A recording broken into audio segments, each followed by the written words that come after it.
tangannya di mid costal atau mid thoracal di sini, atau mungkin juga di lower costal, ya di costal yang terakhir di sini. Pada air ekspirasi Anda berikan penekanan.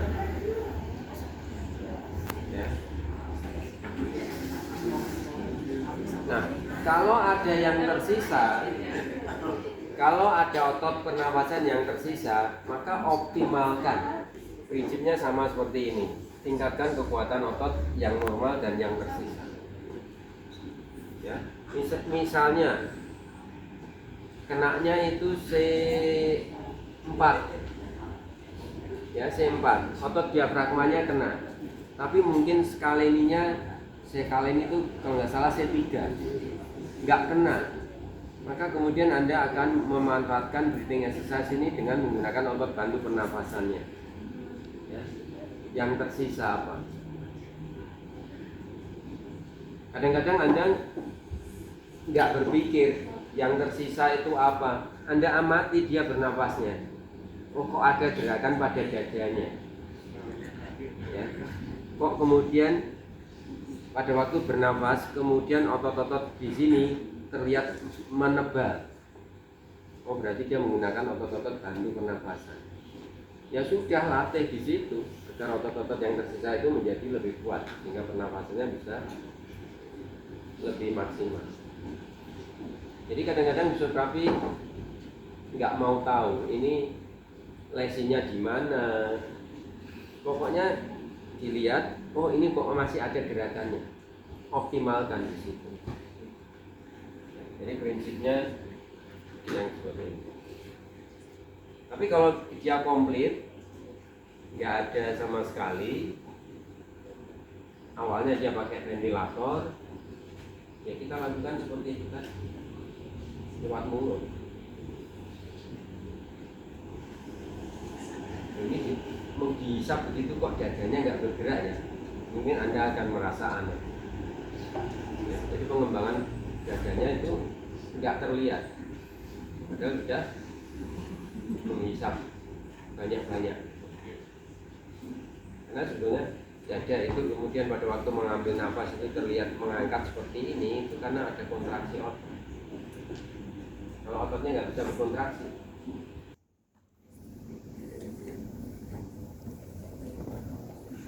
oke. Kalau dia tetraplegi tapi otot pernapasannya nggak terkena, maka ya sudah, breathing exercise seperti biasa, tapi tidak ada gerakan pada ekstremitas atasnya. Maka kemudian bisa kita minta ambil nafas, kembangkan dadanya. Iya, sekarang hembuskan, kembiskan dadanya maksimal. Ya, ambil nafas lagi. Ya, tetraplegi tapi otot pernapasannya nggak kena. Kalau pasiennya belum sadar gimana Pak? Entah itu tetraplegi, paraplegi, pasiennya belum sadar. Ya sama seperti kemarin, stroke yang belum sadar. Yaitu Anda rasakan gerakannya dan kemudian Anda ikuti gerakannya dan kemudian pada saat akhir ekspirasi Anda berikan penekanan.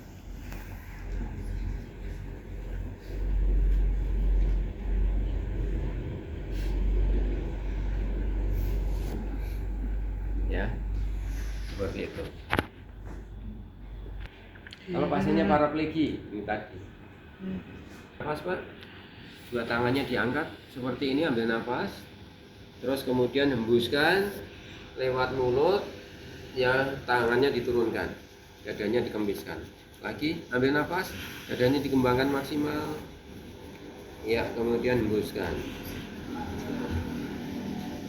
Ya. Oke, jadi prinsipnya seperti itu. Lakukan pada kemampuan tertinggi yang dimiliki oleh pasien.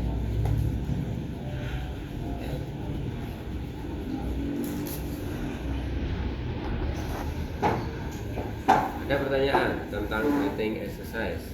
Oke, silakan bisa dilakukan. Akhir ya. Exercise di sini. Kalau pasiennya ini tetraplegi, maka kemudian kita melakukan nilai nolnya tadi diapain? Dijaga ROM-nya, ya, dijaga ROM-nya, sehingga kita lakukan passive movement, ekstremitas atas, ekstremitas bawah, kanan dan kiri. Untuk passive movement-nya tidak ada kontraindikasi apapun. Beda dengan seperti stroke kemarin ya. Kalau bisa ini kaput Mary masuk ke kavitas glenoidal. Karena pasien stroke itu resiko terjadi shoulder pain. Nah, pasien spinal cord injury tidak ada seperti itu. Sehingga passive movement-nya ya Anda lakukan seperti ini.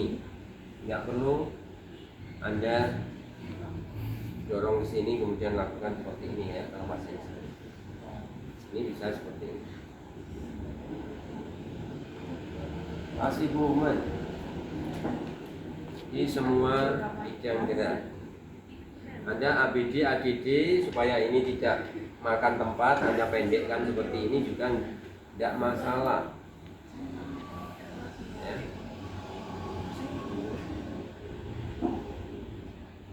Hanya seperti ini untuk ABD.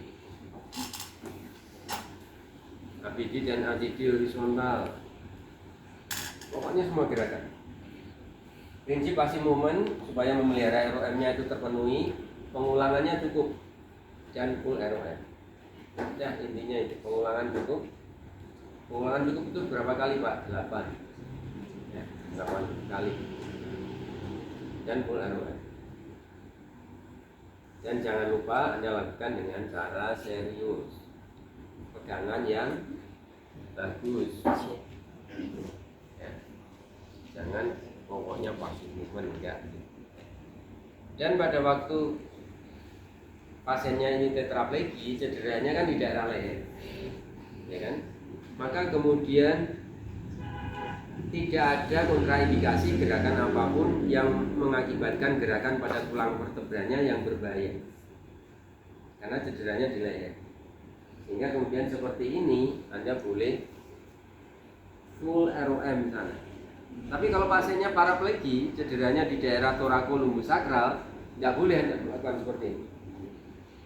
Ya, seperti ini nggak boleh, karena akan menggerakkan tulang vertebranya, padahal dia harus imobilisasi.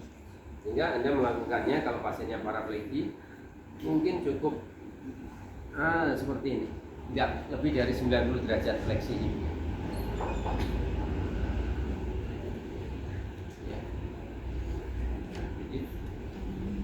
Tujuan di sini tercapai, tapi di sini juga aman.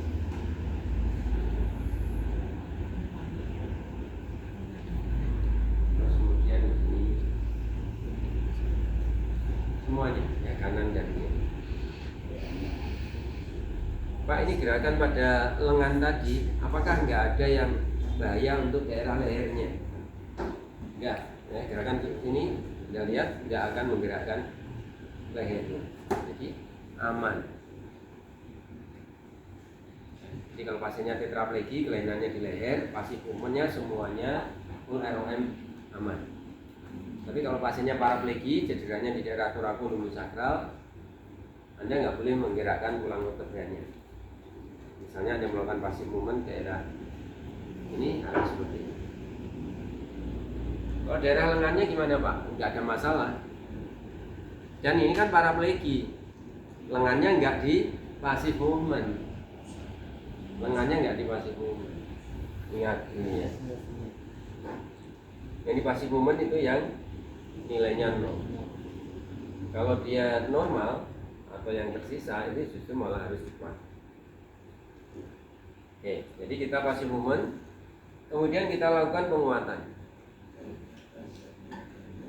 Pak, ini pasiennya baru aja dioperasi, pasiennya baru aja mengalami cedera, dia masih stres, dia masih depresi dengan keadaannya, masa sudah dilakukan strengthening? Ya, harus, karena kalau lengannya tidak kuat, dia nggak bisa melakukan aktivitas fungsional nanti. Sudah waktunya latihan fungsional, misalnya berdiri menyangga tubuhnya, nggak kuat di situ. Jadi pasien spinal cord injury itu untuk kondisi paraplegia ya, harus mampu mengangkat tubuhnya. Ngeceknya itu bisa seperti ini, kalau Anda punya dua meja kiri kanan, terus kemudian tangan Anda menunggu meja, mengangkat seluruh tubuh Anda sehingga tubuh Anda tergantung, ya, tahan selama 5 menit. Kalau itu kuat, nah itu baru kemudian dia bisa fungsional dengan menggunakan tangannya untuk mengangkat tubuhnya, ya, seperti untuk berguling, sama untuk berdiri, ya, seperti transfer ke kursi roda. Jadi nanti kalau ini pasiennya cewek gimana Pak? Ya harus dilatih kuat. Misalnya pasien paraplegia yang ekstremitas atasnya ini normal, strengtheningnya pakai apa? Ada pakai PNF. Masih ingat PNF? Relax Pak. Yang bola pacek, fleksi ini pabrik ya, fleksi ABD, eksorotasi dan kebalikannya. Kalau yang ini bola pacek, fleksi ADD, eksorotasi dan kebalikannya. Yang Anda pakai apa tekniknya? Slow reversal bisa, tapi dikasih tahanan ya, berbolak-balik arah tapi dikasih tahanan. Repeated kontraksi bisa, hold relax juga bisa. Hold relax itu bisa menguatkan, bisa menambah ROM. Hold relax kontraksi. Pak, PNF itu ribet Pak, sulit. Saya pakai manual resisted aja Pak. Manual resisted. Misalnya bergerak fleksi ke sana. Ya. Coba tarik ke atas, terus lebih kuat lagi, terus lebih kuat. Nah, manual resisted. Nggak pakai pola PNF ya, nggak pakai PNF. Coba Pak, ini sikunya ditekuk, lebih kuat. Diluruskan, kuat. Ya. Pakai manual resisted.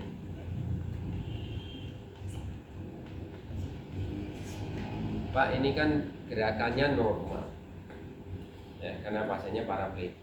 Mbok sudah latihannya itu seperti orang normal yang pengen strengthening. Orang normal pengen strengthening itu nggak ada Pak yang dilatih PNF, dilatih seperti itu. Latihannya apa? Pakai beban. Ya, boleh. Anda kemudian ambil barbel atau dumbbell dari gimnasium dibawa ke bangsal. Ini kan di bangsal karena masih akut ya. Coba ini diangkat. Ya. Gerakannya gimana? Udah itu gerakan apa saja. Ya. Tapi kalau kemudian ada mau contohkan ya. Ini Pak untuk melatih otot bicepnya seperti ini. Kalau mau melatih otot tricepsnya, nah itu kemudian nanti gerakannya ini seperti ini, diluruskan. Ya, pakai beban ya, di sini bawa beban. Kalau nggak punya dumbbell gimana Pak? Mungkin air aqua 1,5 liter itu yang besar-besar itu. Nah itu jadikan bebannya kanan dan kiri.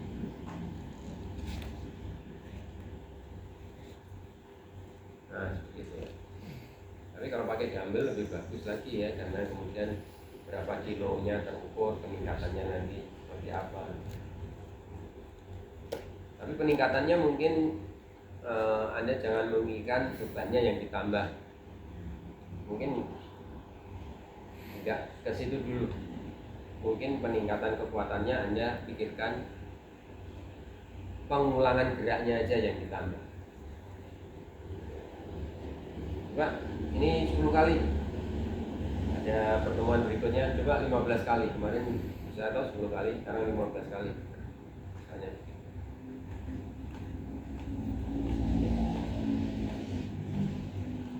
Jadi penguatan pada otot yang normal. artinya di atas level cedera. Pakai teknik Ini apa? ngaruh. Apa saja. Oh, PNF boleh, manual assistant boleh, pakai beban boleh. Pak, kalau pakai beban dihitung dulu dengan anunya Pak. Apa?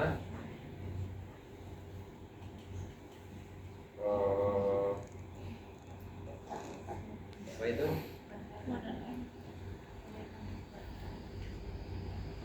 Kalau latihan penguatan ya, pakai metode Holden itu loh. Ban RM ya, ban RM-nya hitung dulu berapa, terus kemudian bebannya berapa persen dari ban RM. video. Kamu nge-video nggak? Mungkin itu nanti lah. Apa? Kesampaian Mas. dulu. Pokoknya ini kasih beban, pengulangannya yang semakin ditambah seperti itu aja. Tapi kalau Anda tetap mau pakai ban RM dihitung, ya itu lebih baik, ya lebih terukur. Oke. Kemudian yang tersisa, misalnya dia pasien paraplegi, tapi kemudian quadricepsnya ada nilai 2. Pak, nilai 2 kan latihannya harus assisted Pak, berarti dia harus tidur miring pakai papan licin untuk nilai 2. Nah itu teorinya begitu. Tapi kalau kemudian kita ketemu pasien yang beneran seperti ini, nilai 2 latihannya nggak harus seperti itu. Latihannya bisa saja sederhana seperti ini, ya. Coba tekan tangan saya ke bawah. Nah, seperti ini. Ya, relax lagi. Tekan tangan saya ke bawah, lebih kuat lagi. Ya, relax. Ya, misalnya seperti itu.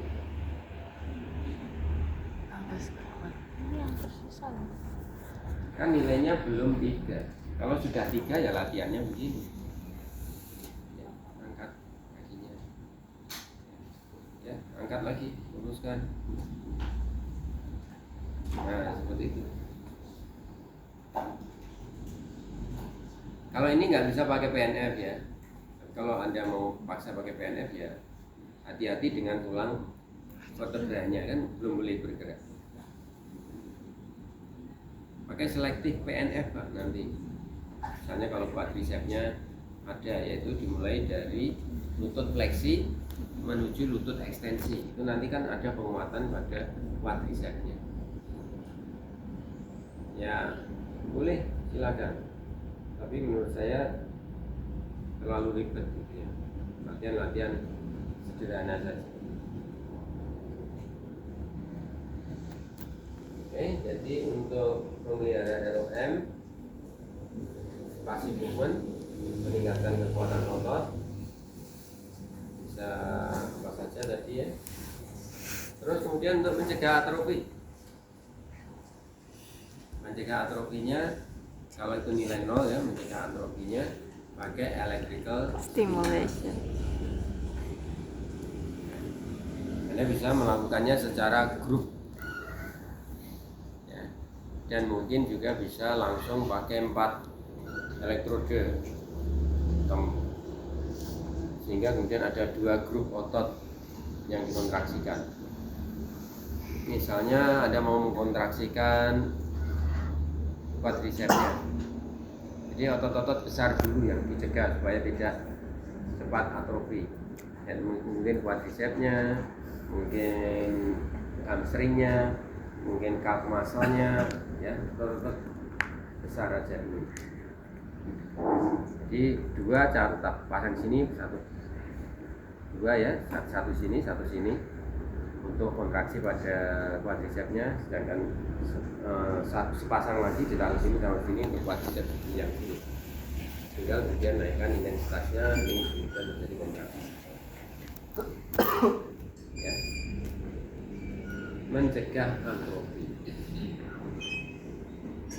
Ya. Bukan untuk, ingat ya, electrical stimulasi itu tidak kemudian memperbaiki sarafnya ya. Sarafnya itu ya didoakan saja, semoga pulih gitu ya. Karena nggak ada yang bisa kita lakukan. Fisioterapi nggak ada yang bisa dilakukan fisioterapi itu kemudian memperbaiki sarafnya, itu nggak ada. Ya. Sarafnya ya itu tadi didoakan aja. Yang bisa memperbaiki sarafnya apanya, Pak?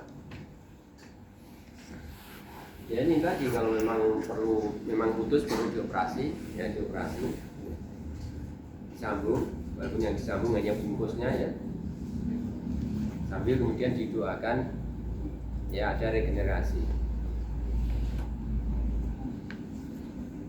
Kenapa didoakan? Karena memang nggak ada yang bisa dilakukan fisioterapi kemudian memperbaiki sarafnya. Pak, kalau ini kemudian kita masas, kemudian kita panasi di situ ya, maka kemudian sirkulasi darahnya meningkat, Pak. Kalau sirkulasi darah meningkat itu kan berarti suplai darah ke area yang sedang mengalami saraf yang sedang mengalami lesi tadi, untuk dia bisa pulih itu kan butuh suplai darah. Itu kan berarti bisa, Pak. Ya. Jadi dengan cara seperti itu. Ya, teorinya bisa, tapi tidak ada evidence base-nya. Ya, penelitian yang kemudian diberikan seperti itu kemudian terjadi percepatan pemulihan. Jadi terlalu kecil efek perbaikan sirkulasi darah, kemudian sirkulasi darahnya kemudian memperbaiki saraf yang sedang regenerasi, itu terlalu kecil. Ya, evidence base-nya hampir tidak ada. Hingga tadi yang dikatakan bahwa tidak ada ya fisioterapi kemudian memperbaiki saraf. Kalau disetrum itu gimana, Pak? Disetrum itu memelihara ototnya supaya tidak atrofi, bukan kemudian sarafnya bisa pulih. Justru kalau dipikir electrical stimulasi itu kalau diberikan pada sarafnya maka nggak bagus. Kenapa? Karena saraf yang sedang regenerasi kemudian dikasih beban mengantarkan impuls dengan disetrum, ya, itu istilahnya bisa mengganggu proses regenerasinya. Karena regenerasi prinsipnya kan sama dengan tulang ini tadi, didekatkan dan nggak boleh bergerak, nggak boleh ada aktivitas di situ. Kok ini kemudian malah dikasih tugas untuk mengantarkan impuls. Jadi salah kalau yang disetrum itu sarafnya. Yang disetrum adalah ototnya supaya ototnya tidak atrofi. Jadi nggak ada, Pak, ya modalitas fisioterapi itu memperbaiki keadaan sarafnya. Saya katakan hampir nggak ada.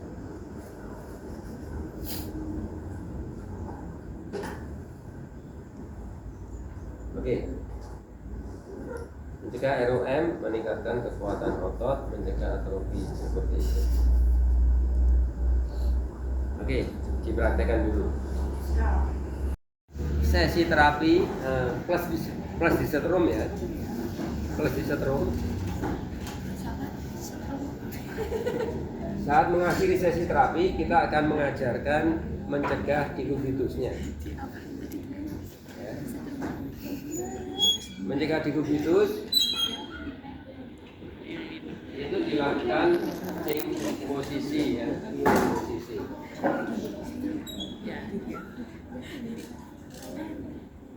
Pak, sama seperti stroke kemarin, Pak, ceng posisi, position, ya, sama seperti stroke. Hanya kalau pasien stroke, pada waktu kita melakukan ceng posisi itu tidak banyak rambu-rambunya. Ya. Mungkin rambu-rambunya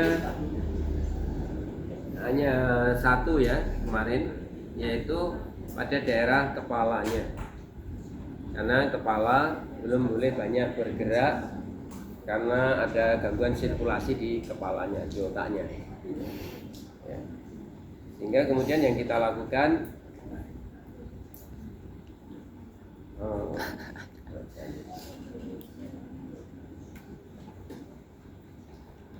Itu sama seperti pasien tetraplegia ya. Pasien stroke yang masih apa tadi, kepalanya belum boleh banyak bergerak, itu hampir sama seperti pasien paraplegik posisinya. Yaitu dua orang. Mas, bukan. Anda menarik ini ke sini. Maka kemudian saya menjaga supaya kepalanya tidak bergerak. Kalau kepalanya tidak bergerak, otomatis kan lehernya tidak bergerak. Jadi sama dengan pasien tetraplegi yang cederanya di daerah leher. Jadi kita lakukan seperti ini. Ya, 1, 2, 3. Pastikan ini tidak ada gerakan pada kepala atau lehernya. Kepalanya Seperti ini. Di sananya pokoknya asal dimiringkan. Nah, ya. Yang berikutnya adalah kalau pasiennya paraplegi.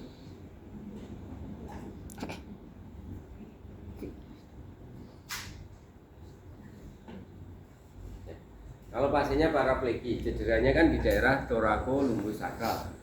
Bisa di thorakalnya, bisa di lumbalnya, bisa di sakral.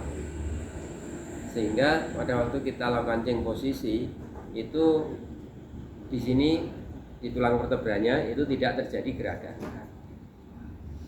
Bedanya hanya seperti itu sebetulnya. Ceng posisinya hanya sama seperti ini.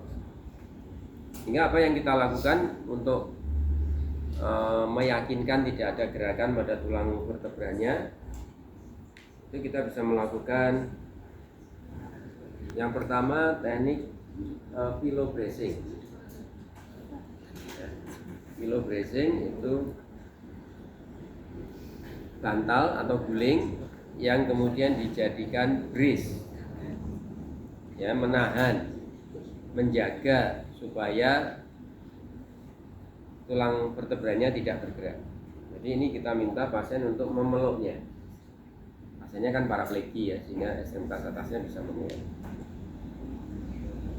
Terus kemudian kakinya kita tekuk seperti ini. Terus kemudian kita lakukan seperti ini. Jadi tubuh fisioterapinya menekan bantal, kemudian tangan fisioterapinya masuk sejauh mungkin sampai memegang vertebra. Nah, memegangnya itu jangan begini ya. Kalau bisa melebar begini. Ya, jadi kalau bisa nanti memegang vertebranya itu kita sanggah begini, tidak begini. Kalau begini kita tarik, mungkin ada gerakan pada tulang vertebranya. Tapi kalau begini, maka seluruh segmen tulang vertebranya kan kita sanggah.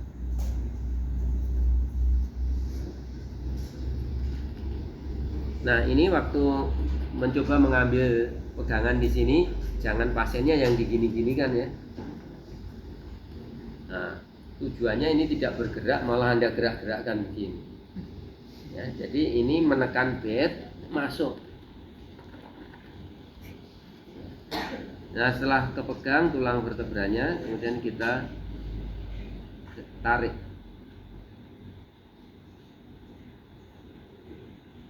Dan ini pertahankan kontak tetap terjadi. Ya, seperti ini. Setelah miring, kita ganjal bantal di sini, kita kasih guling di depan. Dan kemudian untuk mengembalikannya sama. Kita pegang tulang vertebranya seperti ini. Sekali lagi jangan begini ya. Seperti ini. Kemudian kita dorong dengan tubuh kita dan juga tangan di sini dan tangan di sini untuk kembali. Ya. Sebetulnya rambu-rambunya itu hanya itu aja. Jangan sampai menggerakkan tulang vertebranya.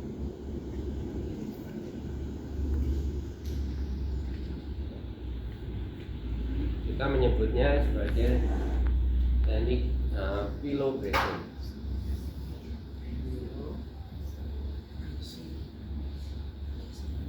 Atau teknik lock rolling. Lock rolling, lock itu adalah batang kayu ya, batang kayu. Lock. Jadi seperti batang kayu, kalau berguling ya ikut semua, tidak kemudian bergulingnya ada gerakan puntiran. Maka kemudian kita bisa melakukan seperti ini, kita silangkan seperti ini. Kemudian tangannya mungkin kita taruh di sana, karena ini nanti akan ditindih. Kemudian ini kita taruh melintang ke sana. Terus kemudian yang kita lakukan sama seperti tadi. 1, 2, 3.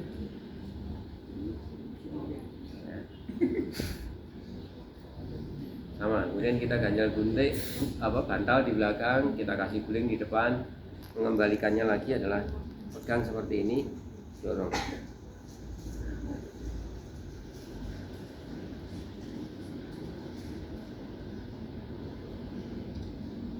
Ini yang kedua lock rolling, yang pertama tadi pillow brace. Sebetulnya Anda bisa modifikasi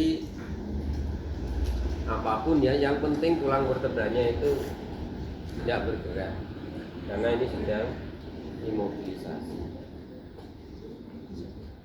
Nah, ini kita ajarkan pada keluarga pasien melakukannya secara disiplin, ya. Kasih jadwal, ya. Misalnya jam 4 ini tidur terlentang, miring ke kanan, miring ke kiri, terlentang lagi, miring kanan, miring kiri, terlentang lagi, miring kanan, miring kiri, terlentang lagi. Seperti setiap 2 jam. Dan itu lebih bagus kalau jadwal itu kita tempel dekat bednya pasien, supaya pasien dan keluarganya paham itu. Kalau dia jam 2 malam misalnya gimana Pak? Ini diteruskan Pak ya? Iya, teruskan tiap 2 jam. Jam 10, jam 12, jam 2 malam, jam 4 dini hari. Iya, 24 jam. Beda dengan bladder training ya. Bladder training itu ini. Kalau ini jika dikubitus 24 jam. Nah, kalau jam 2 pasien sedang tidur, gimana Pak? Ya dikasih pengertian bahwa nanti jam 2 itu akan saya miringkan ke sini. Jadi kalau kamu tidur ya tetap aja tidur, tidak apa-apa, tidak usah kaget. Jadi seperti itu, diberitahu dulu. Jangan kemudian malah dibangunkan, bangun, waktunya miring ke sini. Kalau pasiennya yang minta dibangunin sih ya silakan. Nanti kalau mau memiringkan saya dibangunin dulu ya bangunin. Tapi kalau enggak juga enggak masalah. Jadi pasiennya masih tidur kita miringkan, enggak apa-apa. Jadi keluarganya harus melakukan. Ya, karena fisioterapi tidak 24 jam nunggui pasien. Dan ini harus dilakukan dengan disiplin ya, karena tadi sudah kita bahas resiko dikubitusnya besar. Bahkan untuk mencegah dikubitus kadang-kadang tidak hanya ceng posisi ya, tapi kemudian sampai pada kasurnya diganti. Ganti yang apa Pak? Yang paling bagus water bed. Jadi bed air. Karena air itu akan meneruskan segala tekanan ke segala arah. Ya. Selain juga soft. Gitu ya. Terus kemudian bentuk bednya jangan rata, ya, seperti ini rata. Yang seperti roti itu. Ya. Kenapa? Karena kalau bentuknya seperti ini, maka kemudian di sini ada sirkulasi udara ini, sela-sela itu. Tapi kalau seperti ini nggak ada, sehingga kalau Anda tidur di ini kelihatannya nyaman, empuk gitu ya. Tapi sebentar aja, bagi kalau ruangannya nggak AC ya, sebentar aja kemudian terasa nggak nyaman, panas, karena nggak ada sirkulasi.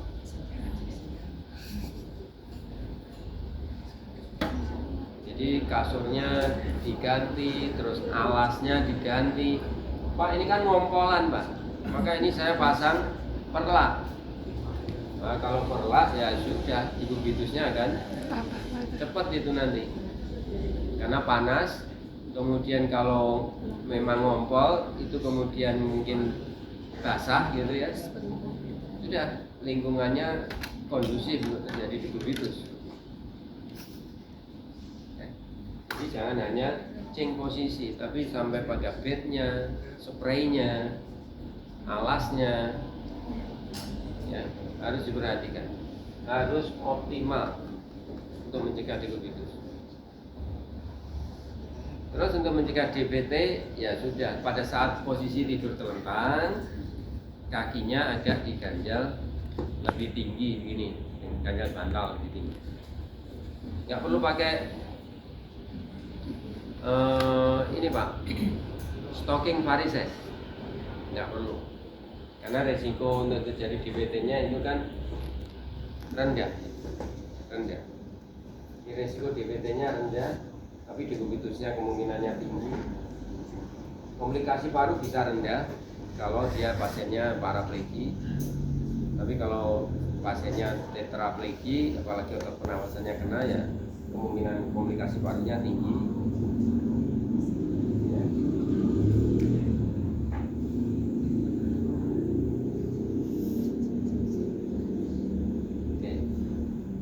Ada pertanyaan sampai di sini? Ini baru fase akut ya. Kita belum sampai pada fase rehabilitasi.